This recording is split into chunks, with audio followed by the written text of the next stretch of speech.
Um, wait. I'm doing okay. Okay, I'm playing catch up on pretty much everything. Um, Do you some have any personal. do you have questions about specific assignments? Um, wait, there was one. I think there was one on this finishing up. Are you working on the four, well, it'd be the three papers, the three 100-point papers? Yes. Okay. I think there's one question I had. Um, oh no, I already answered that. Okay, never mind. I think I figured it out.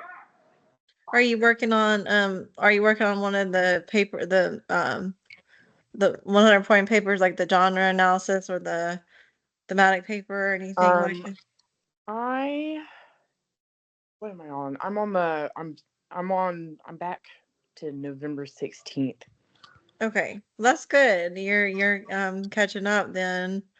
Um I was wanting to also go over just how you research using the library a little bit as well today. And one of my students that he's usually in these meetings, but he was saying that because the final exam, I just recommend that you review the PowerPoint slides because that's where that it's just a review of the semester, so just review those. But are you able to, if you go under a lesson, like I'm able to click on the link to the PowerPoint? Can you access the PowerPoints that I posted in these lessons, like right here?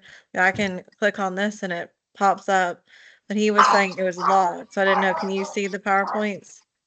Odin, stop. Um, I'm checking right now. Odie.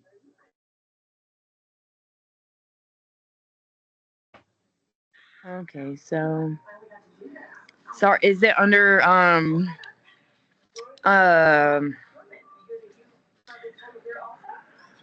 So if you go under like a lesson in a module, like Oh, just lesson, under the model. yeah, the lesson in the module, and then I put the PowerPoint link, like says read the PowerPoint for week 2. And I mean, on my end, I can click on it and it's coming up that there's a PowerPoint. Under week 2. Yeah, this is just week 2, the lesson in the module, Week 2. Let's see. and then with the instructions it has, to review the Um, PowerPoint. yes, overview to do list. You can't see me, but I'm in my glasses right now, and I'm super soft. I look like Jeffrey Dahmer, but I can't see anything with one. I Okay. understand. But yeah, the PowerPoints were right here, but I can click on these. Oh, I just want there. to make sure if you can click on them, because there was just one student that he was saying they were locked and I didn't understand. I just want to make sure you could see it. That one worked. I don't think I've ever had an issue with the PowerPoint. Okay, maybe he'll log on later and I can show him how that it's just be found and everything. Um, I'll do that again. Hi Jesus, how are you doing? I'm good, good. How about you? Good. Do you have any questions about the research project or anything like that so far? Did we have to use any like sources from the library, or like could we just like search on our own research on it, or You can use, if you do, so if you use sources, they need to be a .gov, a .org, or a .edu, or an ebook. So you can actually do, sometimes you do find actually journals that are peer reviewed on just Google searches, but it would be good if you could use some from the Jeff State Library as well. And this is a link to, when we were looking at the English 101, and it's in the module. And then I think I was going to go over the databases with you a little bit today, like how you would use them. So this is for literature. And since we're really not working with any stories for this particular class specifically, um, yeah, that's probably not really that necessary. But I think a few weeks ago, I was showing you this page. It also does show you MLA documentation. So there's an MLA handbook and it tells you how to cite and whatnot as well. But let's see, and go back. May not can go back, may have to click. Well, that did not work either. I went back to the, yeah, here it is. Okay. So I would recommend, you could do an advanced search. Then you have to log in to your Jeff State. So this will be using EBSCO. I mean, and let's see what this does. So this automatically will log you into EBSCO, which is a great resource for writing. And so let's say that you're researching rhetoric and design. Want to just see what happens here. Usually you can narrow it down to there's persuasion by design, and then it says access now PDF. So that means that this is you should be able to access it. If it says interlibrary loan, then that means that there is still a couple weeks left of class, but it means that you would be basically held and it's held at the library, and you may not get it in time. But what you want to do is also, click peer reviewed online full text, and that will narrow it down even more. The peer reviewed is really important. And then that still pulls up, persuasion by design. So this looks like a really good source. And I wanted to show you how you would find where to cite it. So if you with some of these sources, there is an abstract. I don't think this one has an abstract. Let's just say you found some interesting information here. And see, this talks about Buchanan, one of the theorists you could write about. And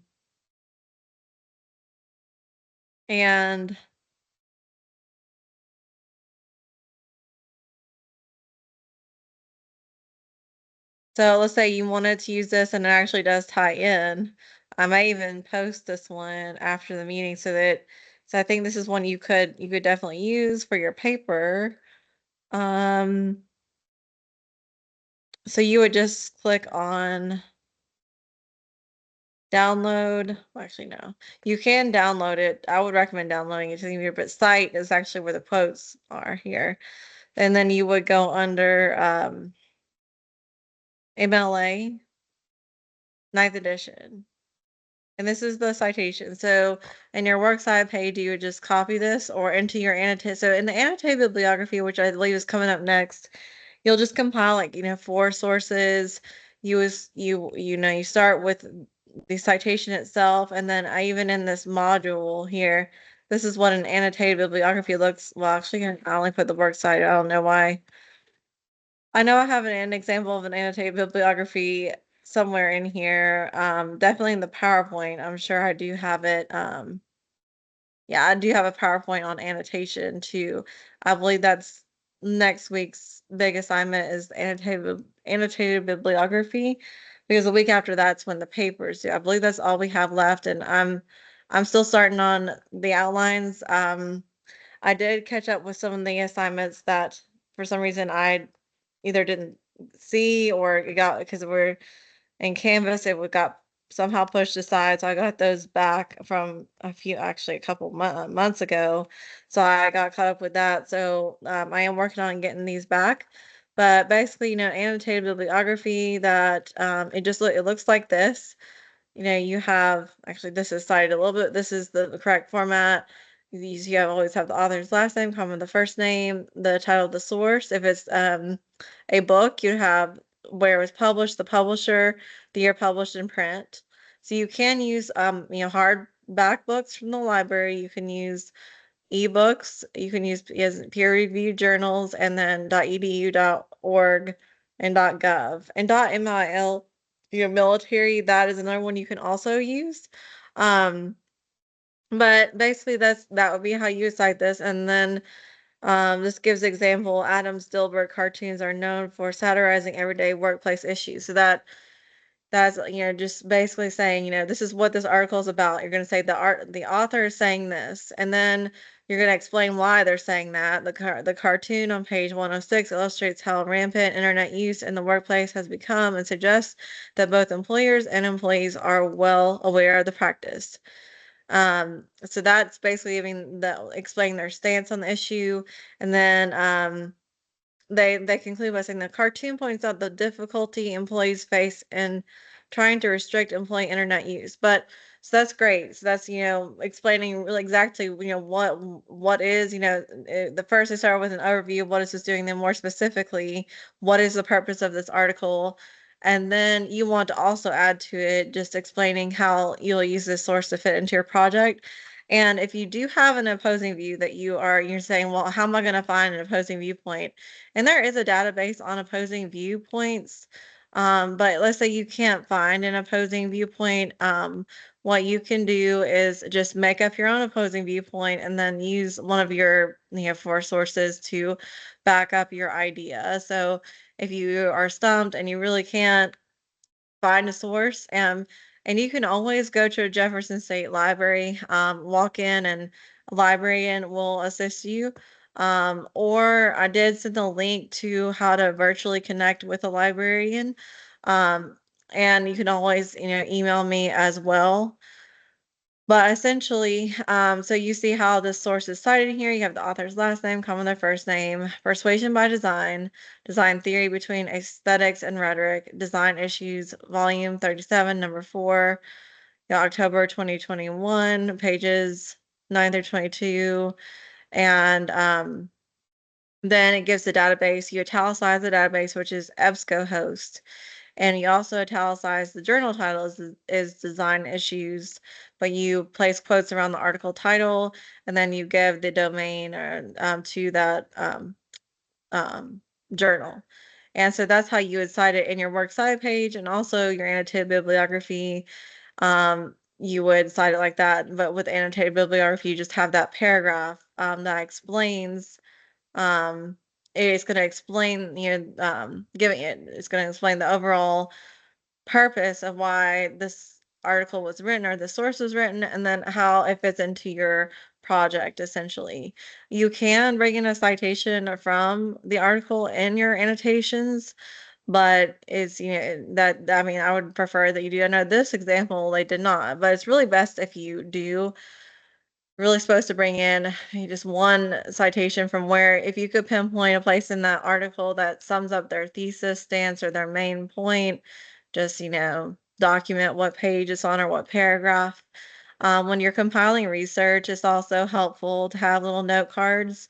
You could make virtual note cards or actually use physical note cards, and I know that's how that's old school, and some people, think, well, that's just how you start, learning how to write a research paper. But sometimes it does help to have note cards, or at least use a pen and a pad of paper and still write. You could still, write it down like this and number it based on what it is that you are, which aspect of your thesis you're focusing on, and you sum up what's in that source. And on the other side, you would cite you'd actually cite the title. Sorry, you would cite the source itself on one side, and the other side you give a source summary, and then the pages and what source it is in your paper. So that's also really helpful, and digital note cards are also really helpful as well.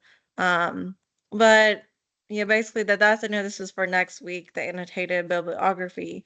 But if you do have time, you can work on it. And like I said, I am working on getting the outlines back to you. But I would recommend, just doing, so if you just said, you are trying to find things for your paper, so you just type in just general search rhetoric and design into this search box under English 101. Then it brings up, I believe this is EBSCO, and then you click peer reviewed and online full text. You can even click what type of source, academic journals and magazines. Let's say you could put reviews in there. So just, you could modify it like that, and really any time, any time frame is okay. This is just an example, and I may post this one because that's definitely something you could use. The one on persuasion by design. There's composing for digital publication rhetoric, design, and code. That would also be a good one. And it says access now, so you can you can access it. Remember, if it says interlibrary loan, that means you cannot. You need to make sure it is online full text, it's peer reviewed. And then if you want to narrow it down, but if you don't use all Jeff State sources, it has to be either a .edu, a .gov, a .org, a .mil, or it needs to be a peer reviewed journal or an ebook. Even if you use another outlet to find sources. And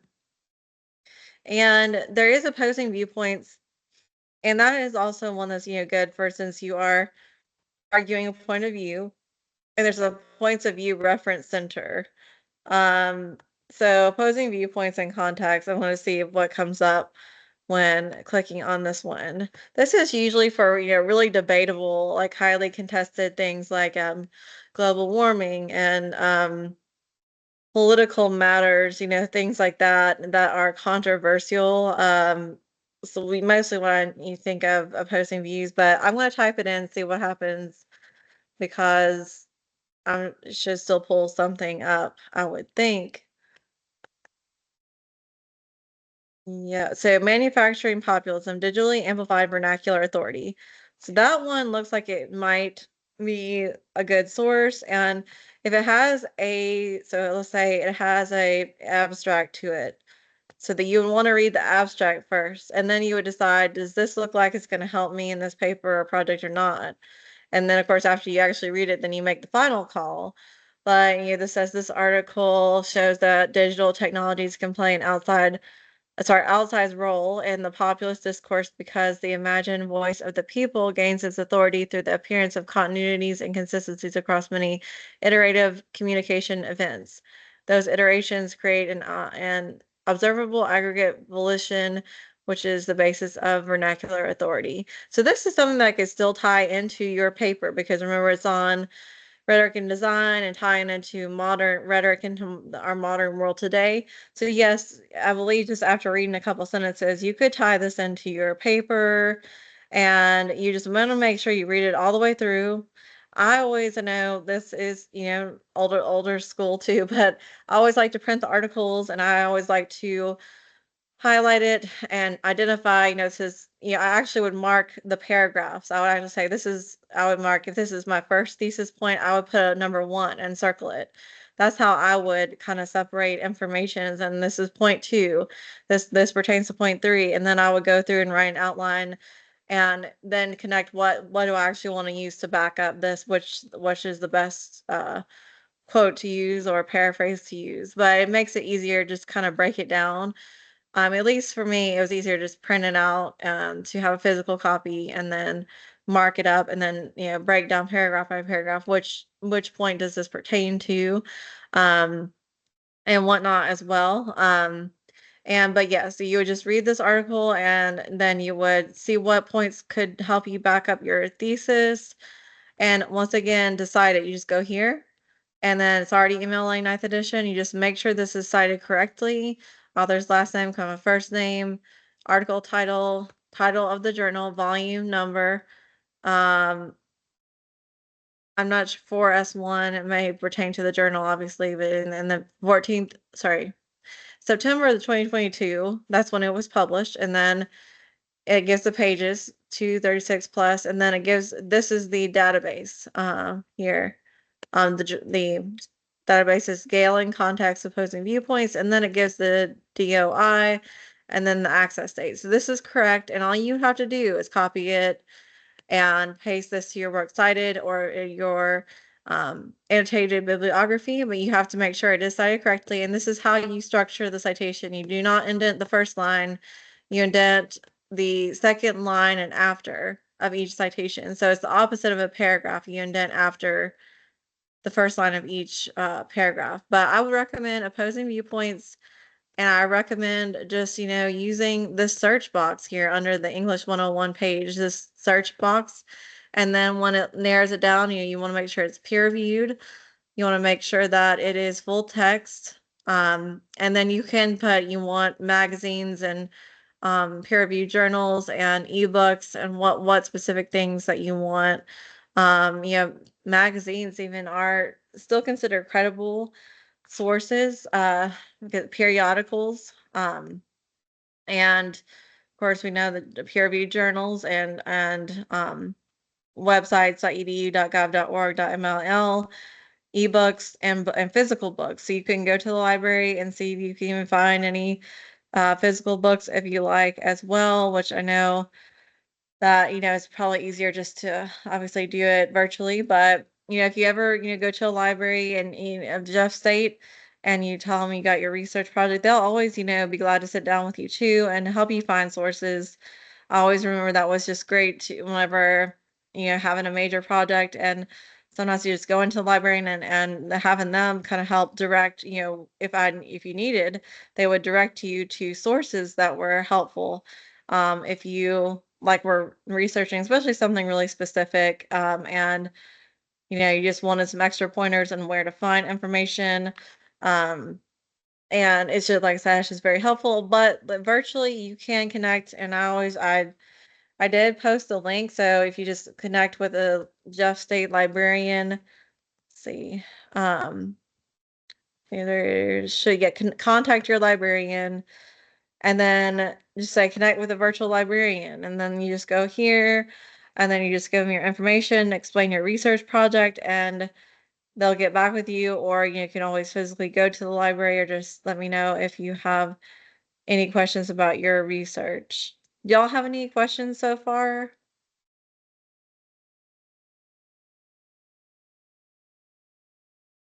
Mac, were you able to find the data, the PowerPoints? I was trying to look through it, but it was coming up on my end that when you go under the lesson, and I was asking another student about this earlier, but when you go under the lesson for each week, where I put the PowerPoints was in the lesson, kind of embedded into the lesson. And so when you scroll down, you go to the lesson and it has read PowerPoint for week 3. Then you click on it and then you can download it and it's popping up on my screen. Are you still having any difficulty with the PowerPoints?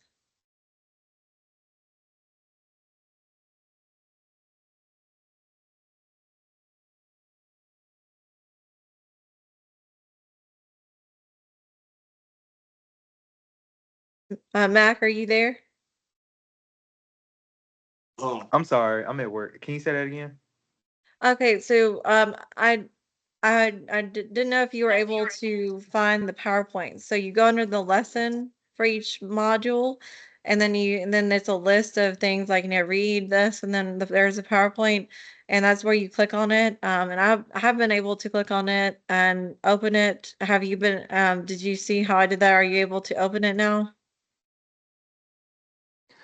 Yeah. Okay. I just wanted to make sure. And for the final exam, that once again, just review the PowerPoints, and we'll spend some more time on that next week as well. We'll kind of just review the types of things. I'll probably just, kind of review the types of things to be on the final. And you can retake that, multiple times. The final exam is multiple choice, with matching. I'm not sure if I put any short answer in it. I'll have to go back and look at it, but it's mostly like multiple choice and true and false, and and those types of questions, based on what you've learned this semester, and just the PowerPoints are a good review for that. But we'll go over the annotated bibliography once again in more detail Tuesday as well. But you can go ahead, like, if you have time, and start working on the annotated bibliography, and I am working on the outlines, and I'll keep getting those back to you, the outlines on your paper. Everything else, that your research topic proposals were already returned to you. So now it's just the outlines. I'll get back to you, and then you work on your annotated bibliographies when you have time. Next week they're due next week, and then the paper is due the week after that. But if y'all have any questions in the meantime or need any help finding sources, just let me know. Do y'all have any more questions? I don't think so. Not that I can think of. And then so I'm good. No, I don't have. the two databases I recommend is the Opposing Viewpoints by Gail, and then just using that search box, and it'll take you to EBSCO articles. So I recommend those two databases to use. You should be able to find sources on those too. But if y'all have any questions, let me know, and I hope y'all have a wonderful and safe Thanksgiving holiday, and I will see you next Tuesday.